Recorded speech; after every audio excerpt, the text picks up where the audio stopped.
भारतवर्ष के लोगों से खास अपील है कि आंधी तूफान बदलते मौसम में हमेशा सतर्क सावधान बनाए रखें। आज सुबह टाइम्स रिपोर्टिंग दिल्ली से। उपस्थित हैं देवेंद्र राय जी, कृपया आप आए और श्री राजेंद्र सिंह पंकज जी का अभिनंदन करें, उनका स्वागत करें।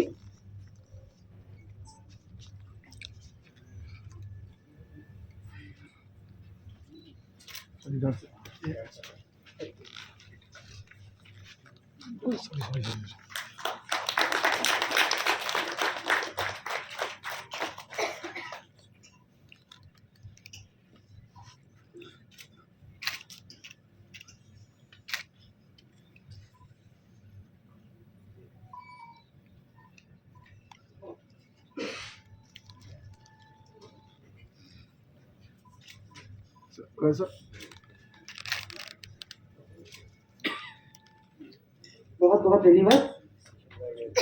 मैं आयोजन समिति के सचिव महोदय श्री राकेश सिंह जी से अनुरोध करूंगी,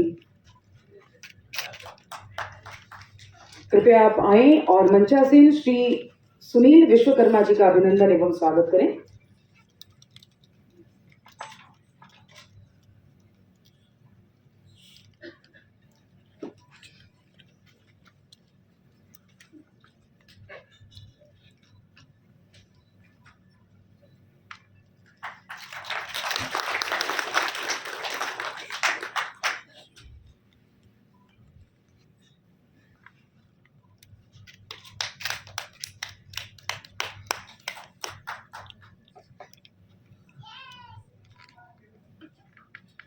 जय श्री राम। जय सिया राम।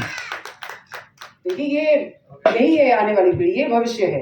इसने कमान संभाली, इसने लक्ष्य किया है और अब हम जितने बड़े हैं वो चुप थे। एक बार बेटा फिर से जय श्री राम।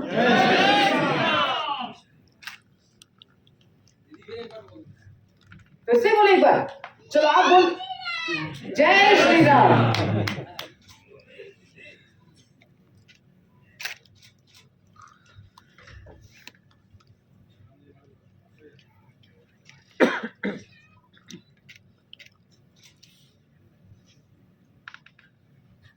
बहुत बहुत धन्यवाद।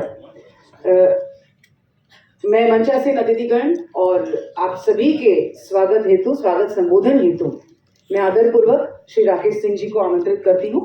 राकेश जी, कृपया आप आए और समस्त अतिथियों का स्वागत करें।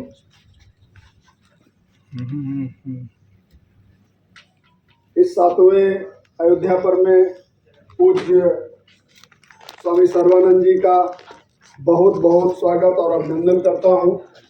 हम लोगों के मार्गदर्शक पहले ही अयोध्या पर्व जो 4, 5, 6 जनवरी 2019 में शुरू हुआ था, उस समय से ही जिनका मार्गदर्शन, जिनका स्नेह और जिनके नेतृत्व में हम आगे बढ़ रहे हैं, ऐसे विश्व हिंदू परिषद के केंद्रीय मंत्री आदरणीय राजेंद्र सिंह पंकज जी, आपने समय निकाला है इसके लिए और बहुत व्यस्तता रहती है आपकी, उनका भी हार्दिक अभिनंदन वंदन।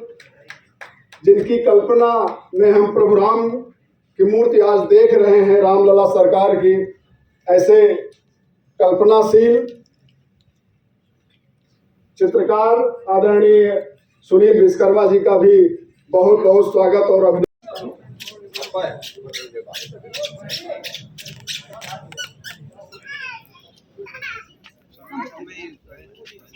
ये मेरी साइड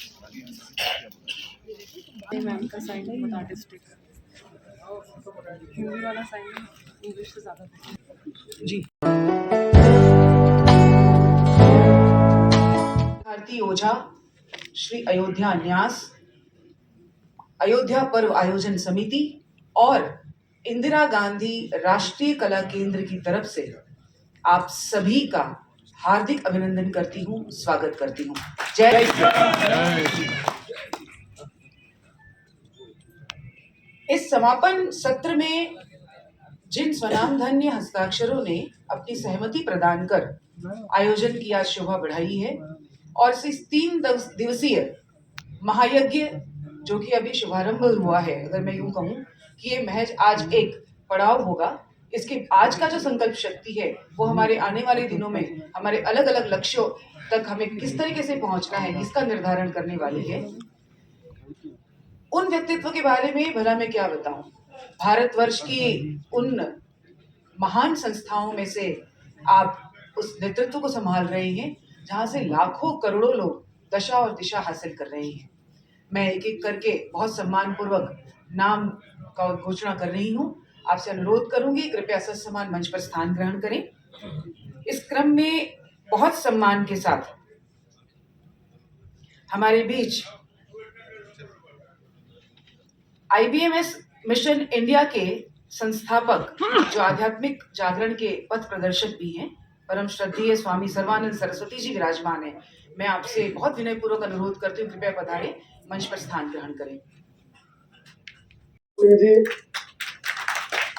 उनके मार्गदर्शन में तो हम काम ही कर रहे हैं, उनका अभिनंदन नहीं, वो तो हमारे नेता ही हैं। उन्हीं के नेतृत्व में ये अयोध्या पर्व 7वें पड़ाव पर पहुंचा है और जिनके मार्गदर्शन में, जिनके सानिध्य में और जिनके सहयोग से ये सब कार्यक्रम आप 3 दिन का देख पा रहे हैं।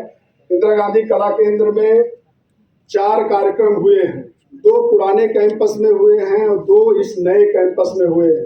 तो जिनके मार्गदर्शन में, जिनके सहयोग से हम ये कर पा रहे हैं, ऐसे आदरणीय रमेश चंद्र गौड़ जी का भी मैं हार्दिक अभिनंदन और स्वागत करता हूँ।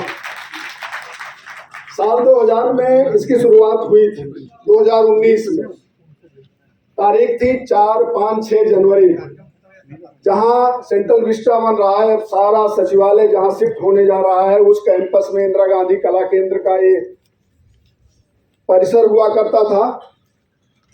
और पूज्य नृत्य गोपाल दास जी और पूज्य अवधेशानंद गिरी जी महाराज के जो हमारे मुख्य अतिथि थे उस समय, जिनके मार्गदर्शन में इसकी शुरुआत हुई थी और ये आज 7वें पड़ाव पर है। इन सभी कार्यक्रमों में उस तमाम विभिन्न विचार गोष्ठियाँ होती हैं, सांस्कृतिक कार्यक्रम होते हैं। अयोध्या की जो 84 कोसीय परिक्रमा है उसके अंतर्गत आने वाले जो ऋषि मुनियों की तपोस्थलियाँ हैं, उनकी प्रदर्शनियाँ होती हैं। उनकी विकास की रूपरेखा हम कैसे बना सकते हैं, विकास की कल्पना हम करते हैं, कल्पना के बाद उसको मूर्त रूप हम कैसे देंगे, इस पर विचार होता है। और वो सभी आप आए होंगे तो ये पहले ही अयोध्या पर्व से आए होंगे, तो 84 कोस की जो परिक्रमा के अंतर्गत जो आने वाली तमाम स्थलियाँ हैं, तपोस्थलियाँ हैं, ऋषि मुनि की तपोस्थलियाँ, उनकी प्रदर्शनी भी आपने देखा होगा। इस तरह से गांधी और राम राज्य, अवध और मिथिला के संबंध, इन तमाम विषयों पर चर्चा होती है। जो 3 दिन का अभी कार्यक्रम हुआ है, इसमें पहले दिन जो कार्यक्रम हुआ है उसमें भारतीय समाज में मंदिर प्रबंधन पर तमाम वक्ताओं ने अपने विचार रखे हैं। पद्मश्री भरत गुप्त जी थे, स्वामी अवधेश दास जी थे, भारतीय रेल सेवा के अधिकारी राजीव वर्मा जी थे, उप लेखा निरीक्षक दिल्ली सरकार के आशीष सिंह जी ने उस पर अपने विचार लिखे। अभी कुबेरनाथ राय जी के निबंधों में श्री राम विषय पर गोष्ठी हुई। उस गोष्ठी में तमाम विद्वजनों ने बहुत कुछ ऐसा है जो हम जानते नहीं हैं, ऐसे कार्यक्रमों से ही, ऐसे उद्बोधनों से हम कुबेरनाथ राय जी के और उनके कृतित्व को हम समझ सके हैं। तो इस तरह के कार्यक्रम आगे होते रहें और प्रयास होगा कि अन्य शहरों में भी दिल्ली से हम आगे बढ़ें। और माननीय सांसद जी, माननीय पंकज जी, श्रद्धेय राय साहब आने वाले हैं अभी, जिनके विचार से ये उत्पन्न हुआ ये कार्यक्रम। तो ये कार्यक्रम आगे भी बढ़े, इसी श्रृंखला में हम लोग प्रयासरत हैं। और मैं सभी अपने मुख्य अतिथियों स्वामी जी को, पंकज जी को, आदरणीय सुनील जी को हृदय से आपका धन्यवाद करते हैं। धन्यवाद।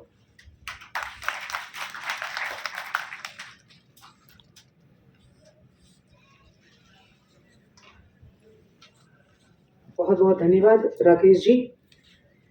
हम उद्बोधन के सत्र को प्रारंभ करते हैं और मार्गदर्शन हेतु सबसे पहले जिस मंचासीन व्यक्तित्व को मैं बहुत विनयपूर्वक अनुरोध करने जा रही हूँ, उन्हें आप सभी बहुत सम्मान देते हैं। हमारे अभिभावक के रूप में निरंतर विश्व की सबसे बड़ी संस्था में आपका नेतृत्व हासिल है। आदरणीय श्री राजेंद्र सिंह पंकज जी न केवल एक कुशल प्रशासक हैं, बल्कि विश्व हिंदू परिषद की सक्रिय मंत्री के रूप में आपने राष्ट्र और धर्म की।